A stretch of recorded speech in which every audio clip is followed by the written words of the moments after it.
আসসালামু আলাইকুম রহমতুল্লাহি ওয়া বারাকাতুহু। তোমরা কি জানো বাংলার তরুণ যুবকেরা, প্রবাস মানে যে একটা জেলখানা, প্রবাস মানে যে একটা ফাঁসির আসামি, প্রবাস মানে যে একটা দু চোখ ভরা অশ্রু ঝরা বুক ভিজানো মানুষ। তোমরা কি জানো কেন এই প্রবাস নিয়ে এত মাতো? যে দেশ ছেড়ে প্রবাসে আসবে অনেক টাকা ইনকাম করা, ভাই দেশেই তো পারো। আমরা তো আসছি জেলখানার কয়েদি হয়ে, 18 বছর শেষ হইতেছে কিন্তু প্রবাস শেষ হয় নাই। তো আমার কথাগুলো প্রবাসী ভাইয়েরা সবার মাঝে ছড়িয়ে ছিটিয়ে দিবেন, আমার চ্যানেলটা সাবস্ক্রাইব করবেন।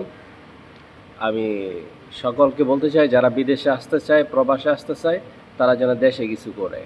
তো ভালো থাকবেন ভাইয়েরা। প্রবাস আসা আসলে ভালো না, প্রবাস মানেই হলো জেলখানা। আর জেলখানা হলো তো বাংলাদেশে বাবা মা ফ্যামিলি দেখতে যেতে পারে, কিন্তু মালয়েশিয়া কেউ আসবে না।